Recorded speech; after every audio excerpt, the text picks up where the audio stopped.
ঠাকুর বলেছেন, সকলেই গুরু হতে চায়, শিষ্য হতে বড় কেহ চায় না। কিন্তু দেখো, উঁচু জমিতে বৃষ্টির জল জমে না, নিচু জমিতে অর্থাৎ খাল জমিতে জমে। যদি সৎ গুরু হয় তাহলে জীবের অহংকার 3 ডাকে ঘুচে যায়। গুরু কাঁচা হলে গুরুরও যন্ত্রণা, শিষ্যেরও যন্ত্রণা। যে সে লোক গুরু হতে পারে না, বাহাদুরি কাঠ নিজেও ভেসে চলে যায়। অনেক জীবজন্তু তাতে চড়ে যেতে পারে। হাওয়াতে কাঠের উপর চড়লে কাঠও ডুবে যায়, যে চড়ে সেও ডুবে যায়।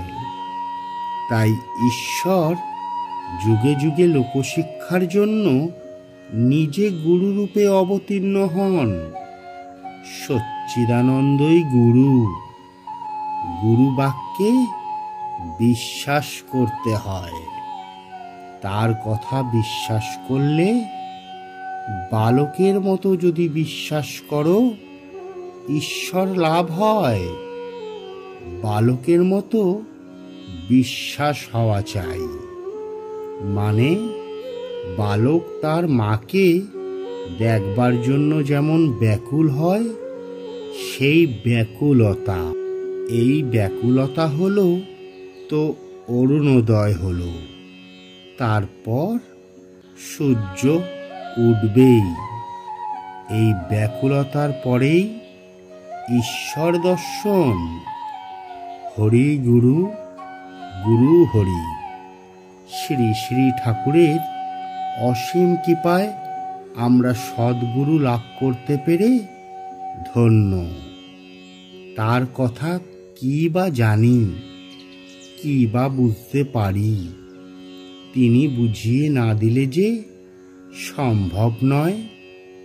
শুধু তার সহজ সরল আর বিনয়াচরণটুকু অনুভব করার চেষ্টা করি।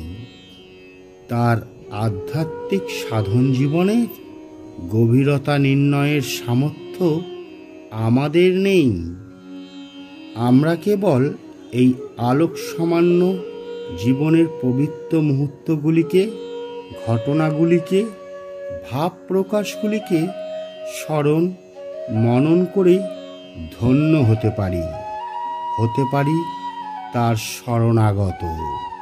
প্রার্থনা করি যেন বালকের মতো বিশ্বাস হয়, যেন ঈশ্বর লাভ হয়।